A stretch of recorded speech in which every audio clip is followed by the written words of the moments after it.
Thank you, Donald, and good evening, everybody. It is November the 8th, 2017, but at exactly this point of the day, November the 8th, 2016, we saw a Reuters Ipsos poll saying that Clinton had a 90% chance of winning the US presidency. That was followed up by Matthew Dowd, expert pollster in America, who said Clinton has a 95% chance to win and will win by 5 million votes. But top of the pops was the Huffington Post, who at exactly this time last year said it was 98.1% certainty that Clinton would win, with the Donald on 1.6%. And I sat there and I had my money on Trump, and I had said for months I thought he was going to win. And guess what? He won, and under their electoral college system, he won with quite a big, comfortable majority.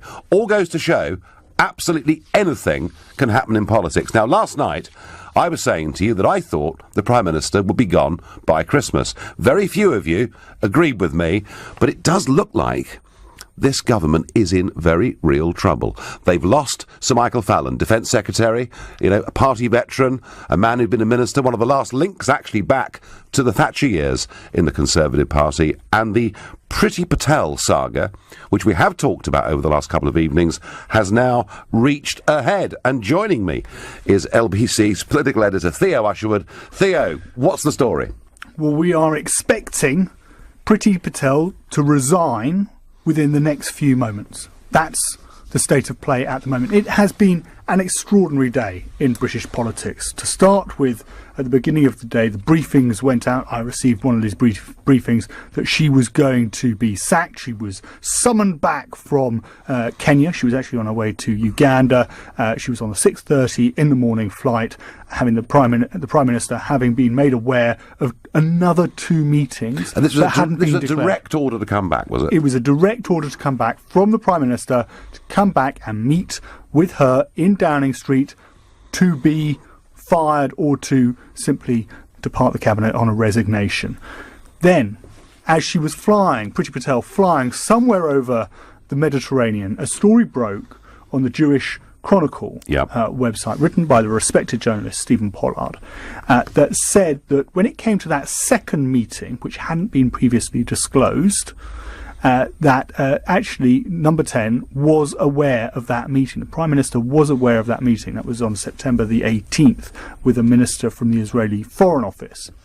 Moreover, the Prime Minister was aware when she met Benjamin Netanyahu, the Israeli Prime Minister, in Downing Street last Friday, that Priti Patel had had a separate meeting with Mr. Netanyahu when she was in Israel back in August. That is in direct contradiction to what the Prime Minister's spokesman told the Westminster lobby. And actually, I asked the question, when she sat down with Mr. Netanyahu last Friday, was she aware of that particular meeting? And the answer came back, no. Yeah. So we were in a situation for about an hour. We're just hearing that Priti Patel has just left Downing Street, so I think we're going to get a statement very shortly. We will get a statement very quickly. So all the way through this, I mean, let's just go back to the beginning for perhaps listeners that haven't been following this as closely as we have. So she goes to Israel on holiday. Yes. 13th to 25th of August. With her family. Yes. But clearly she's a workaholic. Yes. So she decides to pack in a lot of meetings with important Israeli figures, up to and including Benjamin Netanyahu, the Prime Minister. And, I think Israel actually as a country needs all the support and help it can get. There's nothing wrong with her doing that. It's the fact she hasn't told her seniors that she's doing it. Is that really the absolute? Yes, absolutely. There are 2 or 3 aspects to this which came out in a drip effect, rather than it all coming out at once, Nigel. So the first thing was she didn't inform the Foreign Office before she went. She only informed Boris Johnson on the penultimate day of the actual trip. The second thing is that when she was over there, she promised or indicated that Britain would be willing to pay money to support the work of the Israeli Defence Force in their hospitals in the Golan Heights, which is where Israeli forces are occupying. Yeah. Now, Britain does not recognise the Israeli occupation of the Golan Heights. It would be a significant departure from British foreign policy for international aid to be diverted to the Israeli Defence Force. So that was seen as a complete contravention of British policy, which nobody within the Foreign Office seemed to be made aware. So that was the situation on Monday. Yep. It then transpired late last night, and this was what prompted the Prime Minister to summon her back to London, that two further meetings had taken place, one with Public Security Minister in Parliament on September the 7th, and there's actually a photograph of Priti Patel with this particular minister on the terrace, where you know as well as all of us that MPs like to drink and socialise. And then there's a further breakfast meeting on September the 18th in New York. The Jewish Chronicle story, of course, turned this story on its head, because it claimed that actually the Prime Minister in Downing Street knew about the second meeting at least, and knew that Priti Patel had met with Benjamin Netanyahu, despite, of course, and I should put this in and stress this point, Number 10 categorically denying that and give it exactly the other side of the story. So, I mean, what is your guess? She's left Downing Street. What is your guess, Theo? Is she going to be allowed to resign, or is there possibly some compromise? Because the government, they lost the Defence Secretary just a few days ago. You know, Priti Patel, who was a very able politician and a very passionate politician, what if she's just summarily sacked and humiliated, having been forced to fly back from Nairobi this morning? Couldn't she be quite dangerous outside the cabinet? She could be dangerous, and I would add to that there are a number of MPs, especially from the 2010 intake, who are actually now starting to come forward in support, some privately, some publicly, in support of Priti Patel. And they're not just coming forward in support of Priti Patel. They have links to Conservative Friends of Israel. They have strong links to Israel. And they're worried about how her sacking, if it is indeed a humiliation, or even if she resigns, could be perceived with one of our strongest allies, that is Israel, and how that would go down. A number of backbench MPs very worried, and there will be, I think, inevitably, Nigel, there will be a backlash to this if she goes. If she goes. No, I'm sure that's right. Chris on text says to me, to survive until Christmas, May will have no choice but to fire Priti Patel. Well, Chris thinks Mrs May has to assert her authority. My argument last night was actually it's a bit late for that. She needed after the summer to assert her authority over both the Brexit process and over a cabinet who not only have been at war with each other, but clearly here, I mean, they're not communicating properly with each other, it seems to me. While we wait for the news, let's take a caller. Jackie from Poole in Dorset is a first-time caller of this show. Jackie, good evening. What should Mrs May do, Jackie? Sack her straight away. Right. Now, why do you feel that so strongly? Well, because even if you're the lowest level of civil servant in the Foreign Office or in the Home Office or anything, you sign a document of secrecy, and that's not talking or about any subject. You have to keep it to yourself, and this is in direct, I think, opposition to this.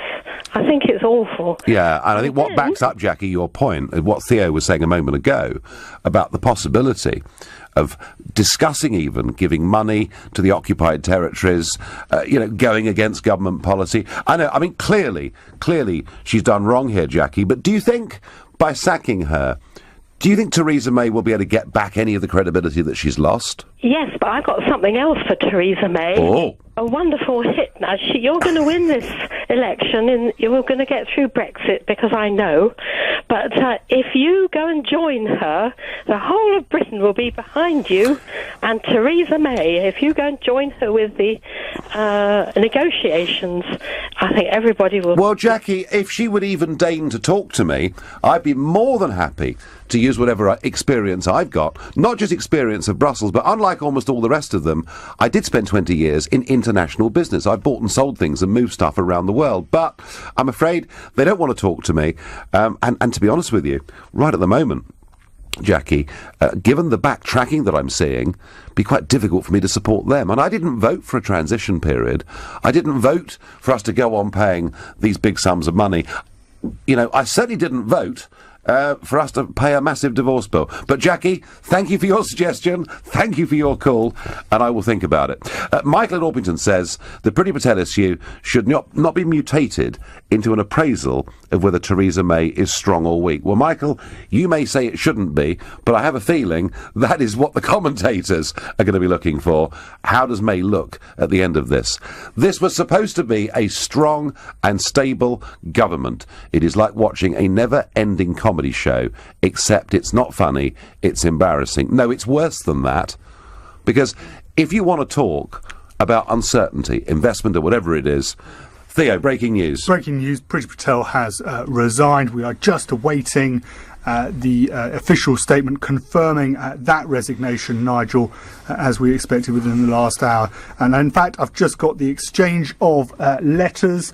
Priti Patel, I can read you her letter. Let me just load it on my screen now. It has been a tremendous privilege to serve in your cabinet since you became Prime Minister in 2016. And she goes on to say, I have seen the very best of Britain and know it will flourish on the world stage as we leave the European Union. We should be very proud that across the world, the Union flag and our aid parcels and on the projects we support is seen as a symbol of huge hope. I'm just scanning it to see whether there's an admission of her mistakes. Yes, here we go. In recent days, there have been a number of reports about my actions, and I am sorry that these have served as a distraction from the work of the Department for International Development and of the government as a whole.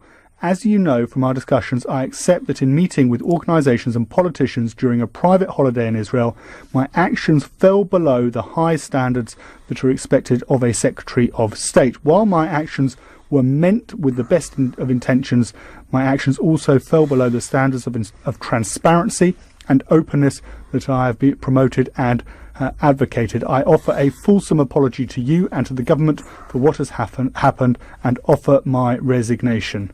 So there we have it. Yeah. Sad, actually. In many ways, sad. She's a good woman. She's a very passionate politician.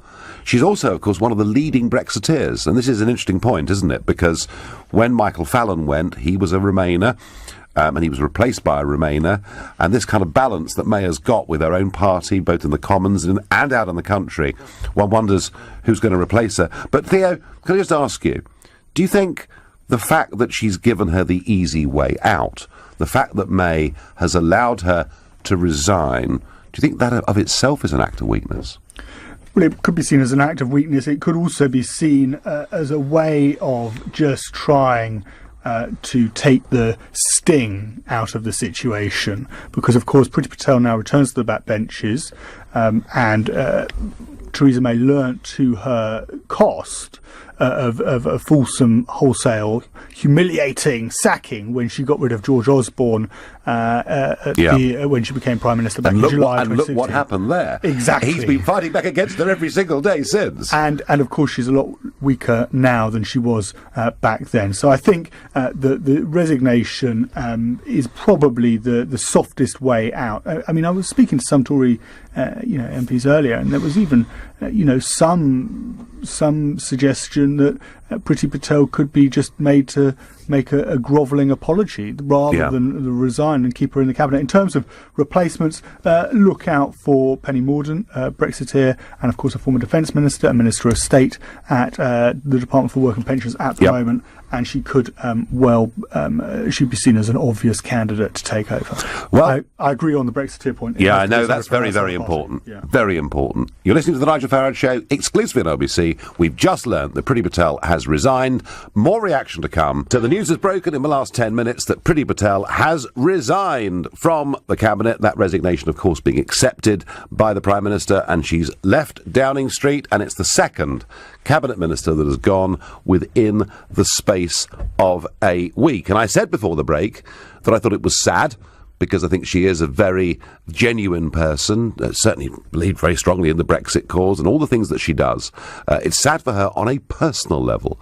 But perhaps to get a bit more political assessment, I'm going to ask Ian Dale, who, of course, only came off air a few minutes ago and is the presenter of the Drive Time show here every day, weekdays 4 till 7, and has been an observer, commentator and writer on the Conservative Party for some time. Ian, do you feel sorry for her? I do, because she saw herself as a future leader of the Conservative Party, and her political career now is in complete tatters. And I don't think there's any coming back from this, certainly not to lead the Conservative Party. Cabinet ministers have come back. Liam Fox resigned in vaguely similar circumstances back in 2012, and he's come back into the cabinet. Why do you see what she's done as being so grave? Well, because it's a clear breach of the ministerial code, and she's a cabinet minister. She's presumably read the ministerial code. It's pretty elementary to know that if you're in a foreign country and you speak to foreign politicians, you have to have an advisor with you, or at least you have to tell the ambassador or the foreign secretary or the prime minister. It's not rocket science to understand that. So I felt that she was in deep trouble yesterday. She had the advantage yesterday that Boris Johnson was also in quite deep trouble as well, but for some reason for her it's got worse overnight, and he's gone off to Washington, and sort of I think his position has been weakened as well, but possibly not to the extent that hers has been. And she's expendable. He's not. He's the Foreign Secretary. Her position is one of the more junior positions in the cabinet. She hasn't got a natural constituency of followers who will really sort of go and bat for her in the same way that Boris Johnson would have. So I think the one thing I do find, though, on this, I think it's extraordinary that she's been allowed to resign. If the Prime Minister wanted to look really strong, she should have just sacked her and issued a 4-line letter. This was exactly the point that Theo Ashford and I were discussing before the break. I agree with you. I think it does look, if you've got to try and get back control of something that is careering all over the place. Yeah, well, yeah, absolutely. Strong and stable as well. And it's just not happening. What do you think the implications are for the government as a whole? I think a lot depends on what happens next week when the Cabinet Office adjudicates on Damien Green. If he is forced to resign next week, that will be 3 cabinet ministers in 3 weeks.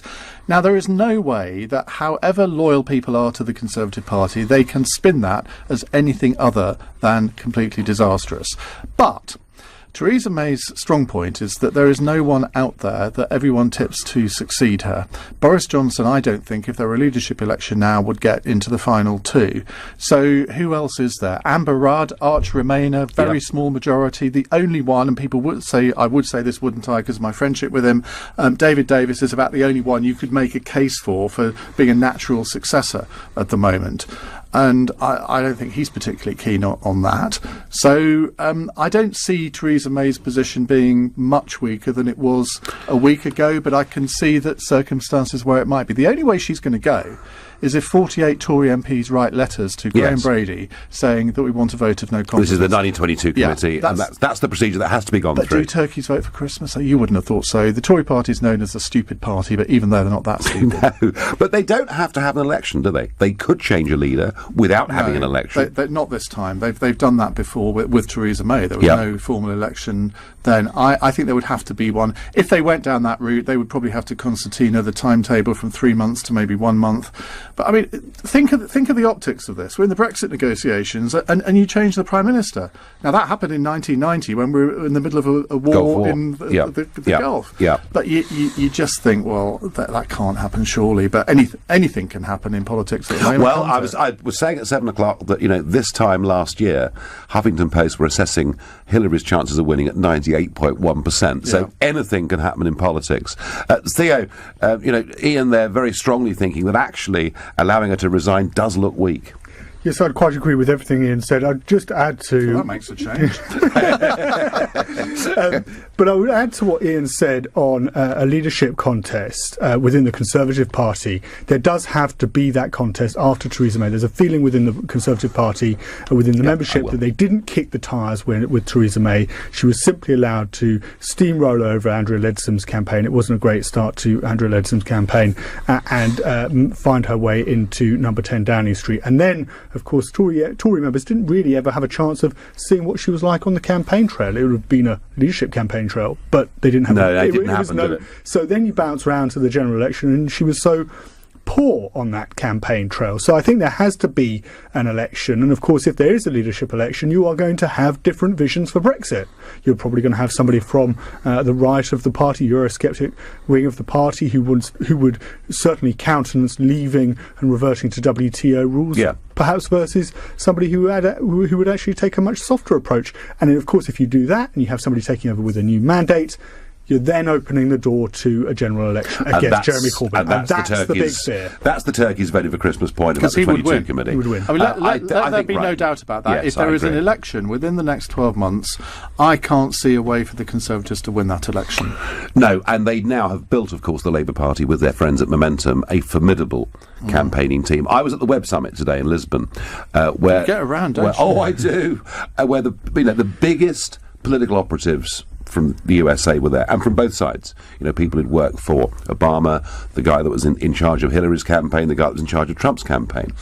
And we were talking about UK politics, and both the left and the right of American politics were agreed on one thing, that when it comes to the use of social media and applying that to the ground campaign, the Labour Party are streets and streets ahead of the Tory Party, and that would be right now a very big advantage they'd have. You're listening to the Nigel Farage Show. Priti Patel has resigned as International Development Secretary. I'm here with Theo Ashwood and Ian Dale discussing the implications of that, but hey, this is LBC, and the point about LBC is we get the public involved, and Simon, who lives in Edgware, who's a first-time caller. Simon, you're on air. What do you think about this resignation? Evening, Nigel. Well, first time caller to you, but not to the station. Okay. I don't agree necessarily with what Kieran Atherton, certainly with Ian Dale. I think it's a very, very disgraceful set of events. Nobody, and let's be honest, nobody goes to a country, especially a close ally like Israel, and has a series of meetings without telling anybody. You've got to be naive if you actually believe that. And Stephen Pollard, a respected journalist from the Jewish Chronicle, which is a respected paper, which has been around for over 150 years, made it quite clear that at least one, and possibly more than one meeting, Theresa May was aware of that. And it's really smacks of a very deceitful British government. I suspect there are other elements within the Foreign Office that knew about this. And one thing I want to pick up on, if Ian Dale is still listening... He is, he's here. He spoke about the Golan Hospital, Ian.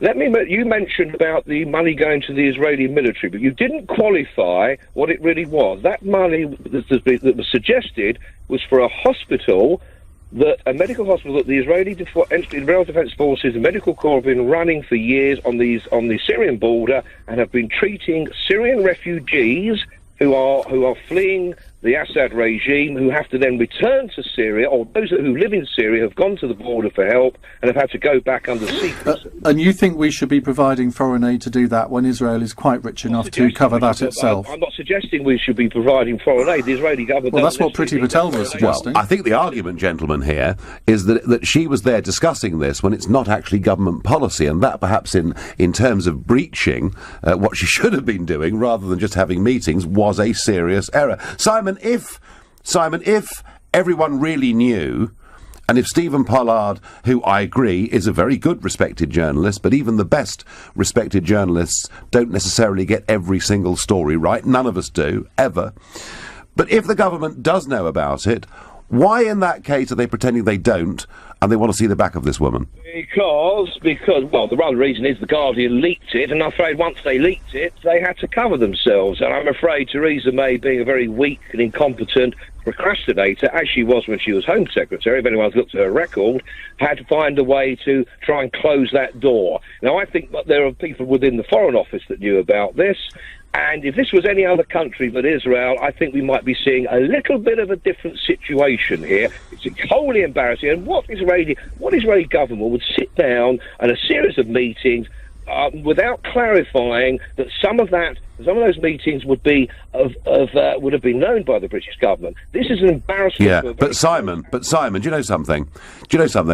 If I've ever gone, either in business or politics, into a very important meeting, I would never go on my own. I would always make sure there was someone there with me taking notes, so that at any point in the future I couldn't find I was accused of having said and done things that weren't true. Ian, final thought on this? It's a dark day for Priti Patel, clearly. It'll be very interesting to see the political fallout for Theresa May. She didn't do what I think she should have done and sacked Priti Patel. She's allowed her to go with a bit of dignity. Now, that may be the right decision on her part.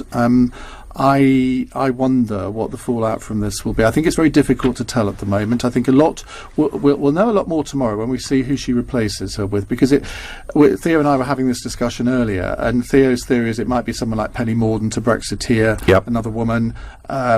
Logic, and if talent and ability had anything to do it, you would give it to Alistair Burt, but he's an arch Remainer. I mean, the archest of arch Remainers. Why don't they just get rid of all the Remainers or all the Leavers, and we have a government and we know exactly where it's going? Well, because they want to maintain the balance of the cabinet, and you and I might think that it's actually imbalanced in favour of Remainers. It's not working. It clearly isn't. But I think there would be a bit of uproar on the Tory benches if it wasn't a Brexiteer and if it was someone like Alistair Burt, which is unfair on him because I think he's actually a very, very good minister. Continuing coverage on the breaking news of the resignation of Priti Patel here on LBC. Priti Patel has quit her cabinet role as the International Development Secretary. She acknowledged in her resignation letter that her actions fell below the standards of transparency and openness.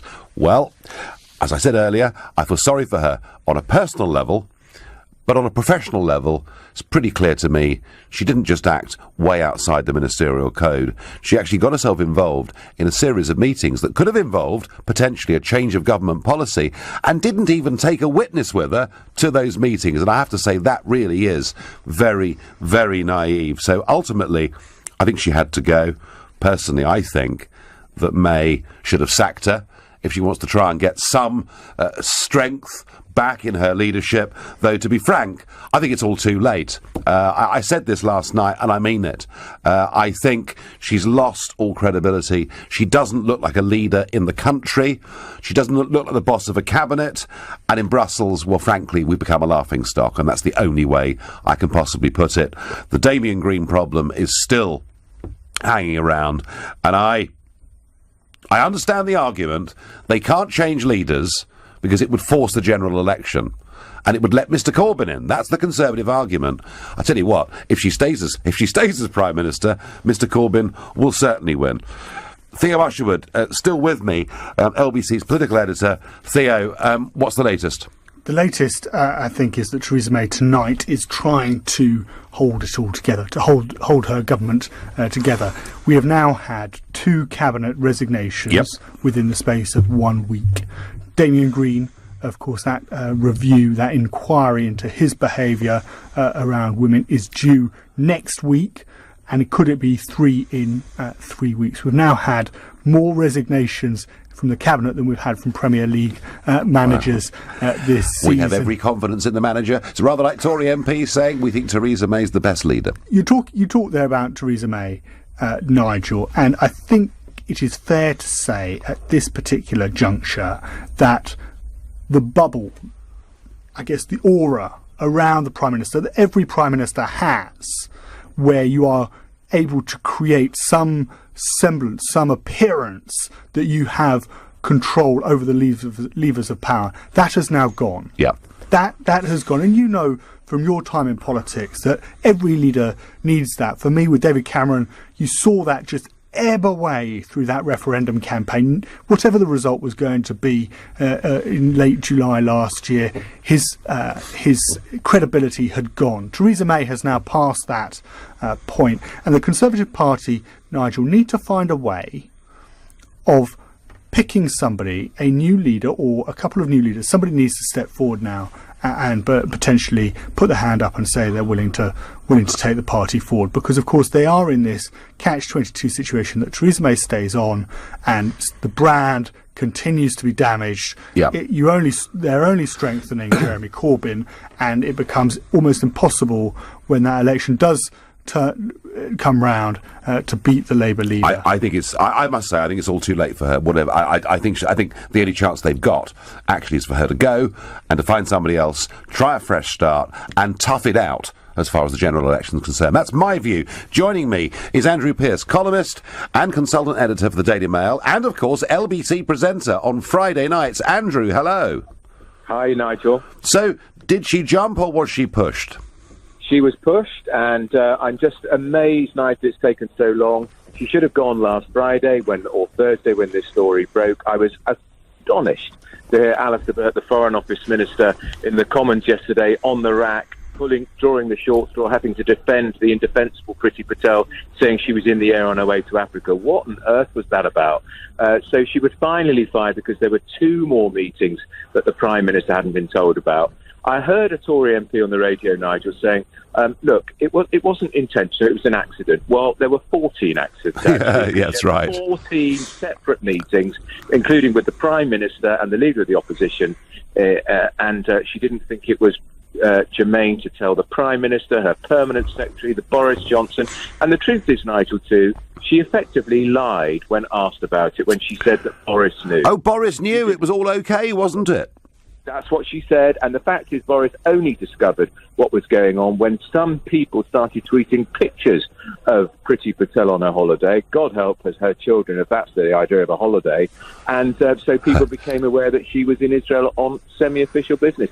It is a staggering story, Nigel. I've always known that Priti Patel is not blessed of a great intellect, but I hadn't realised she was quite so stupid to think that she could do all of that, breach the ministerial code, right, insult the intelligence of Boris, and think she could get away with it. Well, I think you put those in fairly straightforward terms, Andrew, I must say.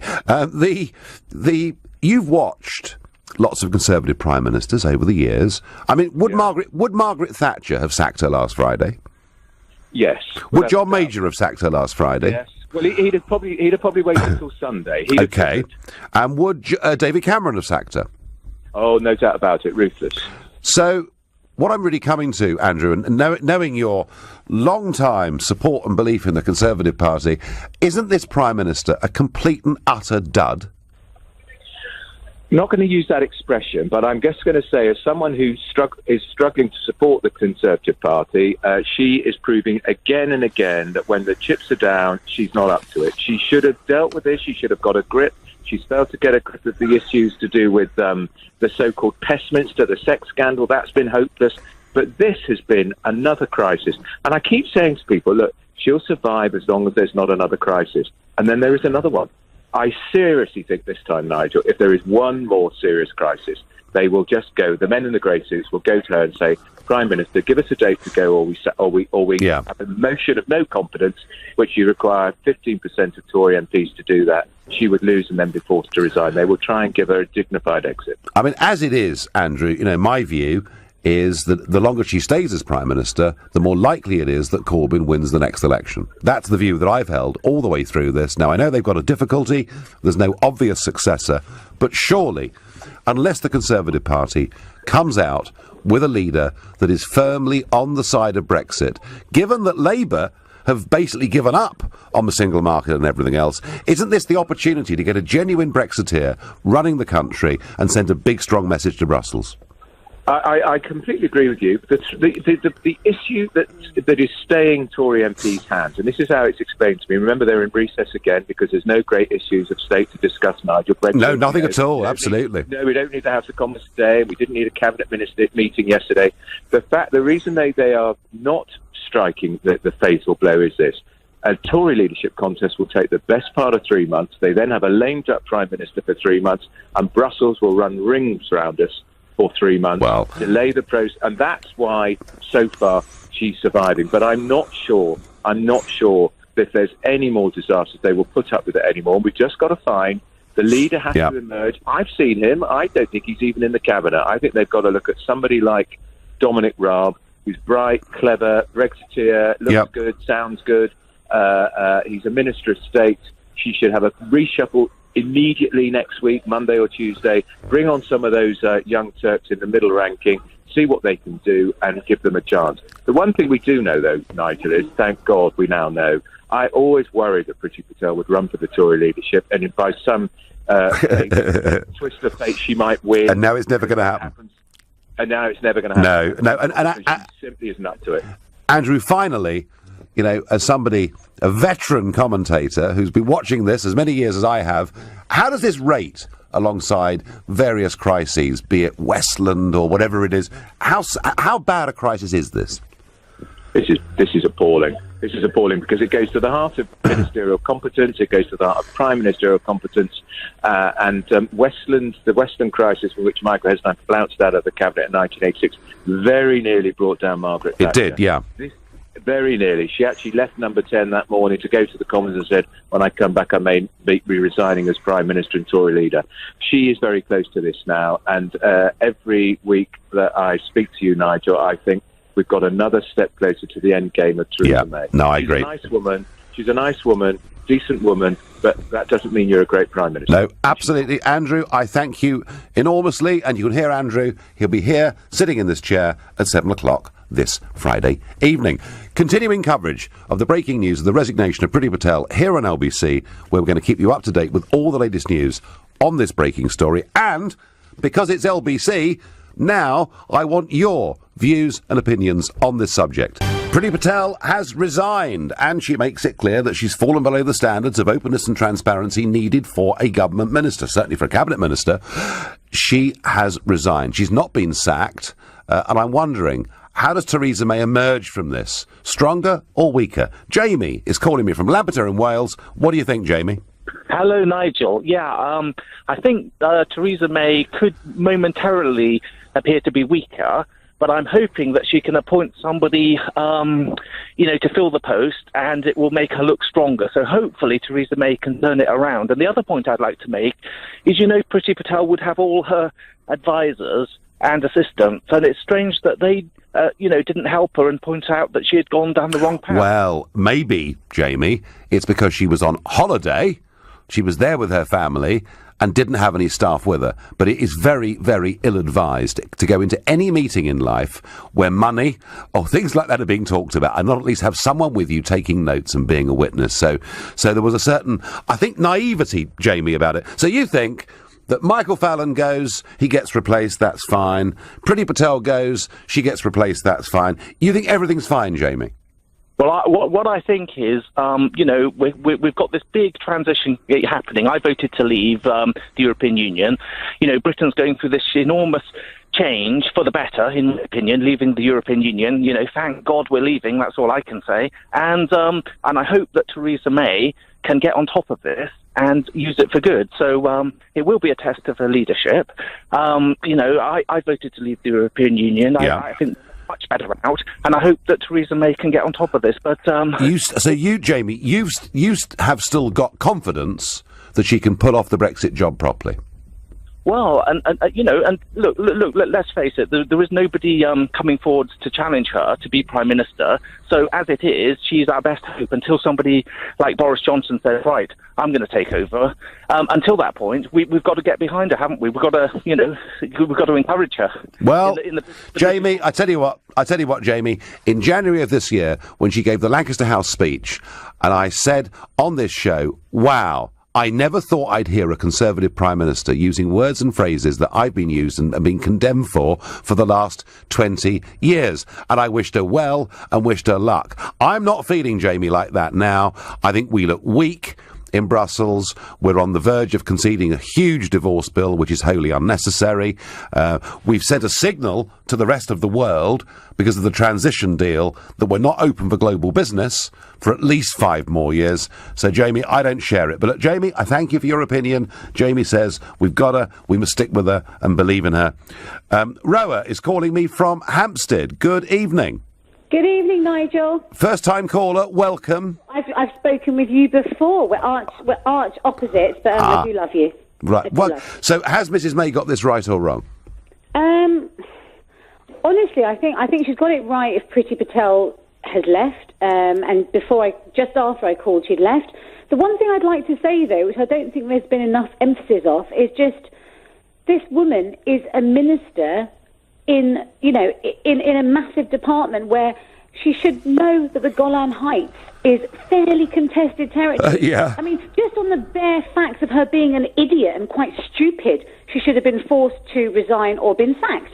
I mean, the Golan Heights, forget whether you want to send aid to Israel. I'm Jewish. I'm, very on both sides of the conflict, but it's one of the most well-known conflicts, one of the biggest conflicts in the world in history, and this woman is in the Golan saying, oh, yeah, I think it might be cool that we could give you aid. It was clearly that was a very, very grave political error. OK, so, Rowan, no sympathy then. Patel should have gone. You've made that clear. And does Mrs May tonight look stronger or weaker for allowing her to resign rather than sacking her? I mean, perhaps I don't understand the intricacies of this. I personally don't see the difference, so much. I think whether she resigned or sacked, she was obviously asked to leave. I think people who are upset by this appreciate that she was asked to leave, which I do, and that was the right thing. I'm not a Tory, but I think May did the right thing, which was say your position's untenable. Okay. You've got to go. And how much trouble is the Tory government in your view? Increasingly lots, but mainly because what you offer to everyone is undeliverable. So, Brexit's I'm not going to swear. What self-government's unlivable? How do 200 countries in the world manage that govern themselves and make their own laws? How do they manage? They manage really well, but the why can't we? In the EU manage even better. No, we don't. Look, I tell you what. We'll agree to disagree. And I tell you, when we have a Brexit debate, please call in again. Robert from Hampstead, thank you. Joe in Sheffield is calling. Joe, good evening. Hi, Nigel. Good evening. So, should May have sacked her? Would she have looked stronger if she'd sacked her? She should not have sacked Patel. This is shambolic. This is stupid. At a time we are negotiating Brexit, where all energy should be focused on that, sacking Priti Patel is not the right or the sensible thing to do. It's like prosecuting a war and squabbling back at home about school meals. Right. I think she should not have gone. And I don't think she looks stronger for it. She looks weaker, that she's being tossed here and there by the frenzied craze in the media right now. So, well, there are frenzied crazes on this and on Pestminster and on all sorts of things at the moment, Joe. But, Joe, Priti Patel was a strong voice for Brexit in the referendum and still believes in it very, very strongly today. But, Joe, if you have a minister that breaks the ministerial code, starts to get involved in policy debates on areas that are outside of government policy and doesn't report back to the commanding officer, there is a problem there, isn't there? There might be a problem. It's a mistake. I expect Theresa May to come to the Commons and say, Patel has made a mistake. She's apologized for it. We'll move on.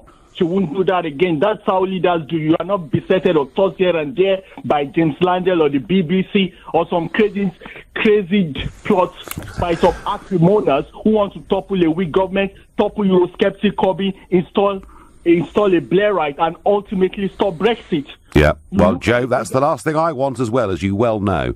Joe, I thank you for your call, and Joe is upset about what's happened today, and he won't be on his own, because there are a lot of people out there who are Brexiteers that want this to happen, and they see every different twist and turn in this story as delaying Brexit and perhaps even making it weaker. Gary is calling me from Ilford. Gary, good evening. Yeah, I take a different view about Priti Patel in the sense that she's been an MP for some time. She's also been a minister in two different departments. And for her not to know about the ministerial codes, I don't buy it. I feel Downing Street or the Foreign Office knew something about it. I feel she's much more of a sacrificial lamb. Gary, you're the second caller tonight that said that. And I'm going to ask you the same question I asked the previous one. Why would they do this? How is it in their interests to turf her out? I would have believed it for some small country in another part of the world. But here, the most sensitive country in the world in terms of politics, in terms of so much huge issues at stake, and for her to blatantly visit and be engaged in meetings, she's too smart to not to know that about ministerial code. I believe you that it. I think she's been let down. Boris said he didn't know anything, and she said she did. Who would you rather believe, Boris or Priti? Well, and that's the problem with Priti Patel's story, I'm afraid, Gary, isn't it? It's changed several times over the course of the last few days. Gary, I thank you very much indeed.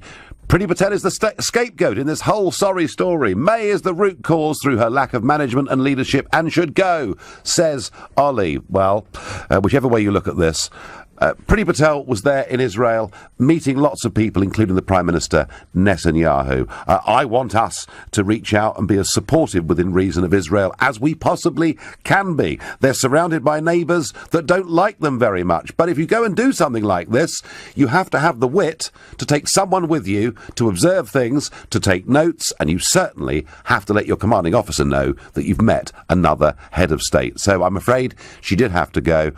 Does May look weaker? because she didn't sack her and allowed her to resign. It doesn't matter. It's all too late, in my opinion. This Prime Minister, I'm sorry, she's a disaster, and that's not good for the Conservative Party. I couldn't care less about that. It's not very good for the country, and it's bad for the Brexit negotiations. I'm going to be in Strasbourg next week. They'll be laughing at us even more than before. You've been listening to The Nigel Farage Show.